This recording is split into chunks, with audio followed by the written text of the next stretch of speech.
Hi students, this is your Ramesh Master Physics teacher. Today in 9th class lesson 3 Physical Sciences is matter pure. Activity 5b. Let us see the properties of suspensions and colloids. Continuation of 5a. It is 5b. Suspension and colloid. Suspension, point number 1. Suspensions are heterogeneous mixtures. Suspensions are heterogeneous mixtures. Colloids are heterogeneous mixtures. Colloids are also heterogeneous mixtures. Point number 2. The particles of suspensions can be seen with naked eyes. The particles of suspensions can be seen with naked eye. Point number 2. Colloid. The size of particles of colloids are too small to be seen by naked eyes. The size of particles of colloids are too small to be seen by naked eyes. Suspension, point number 3. They scatter a beam of light passing through it and makes its path visible. They scatter a beam of light passing through it and make its path visible.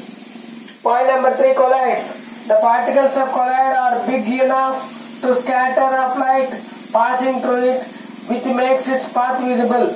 The particles of colloid are big enough to scatter of light passing through it, which makes its path visible.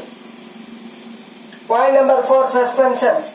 The solute particles settle down when a suspension is kept undisturbed.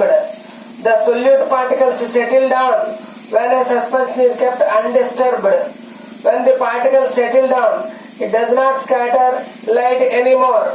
When the solute particles settle down, it does not scatter light anymore. Point number 4. Colloid. The particles don't settle down when the colloid left undisturbed. The particles don't settle down when the colloid is left undisturbed. That is, colloid is quite stable. Colloid is quite stable. Point number 5. Suspension. Suspension is an unstable. The components can be separated from the mixture by the process of filtration. Suspension is an unstable. The components can be separated from the mixture by the process of filtration. Whereas in the colloids, point number 5, the components cannot be separated from the mixture either by filtration or by decantation. The only process is centrifugation technique is used for its separation. Centrifugation technique is used for its separation. Watch the video repeatedly and try to learn the differences between suspensions and colloids. Then you can understand well. Thank you to one and all.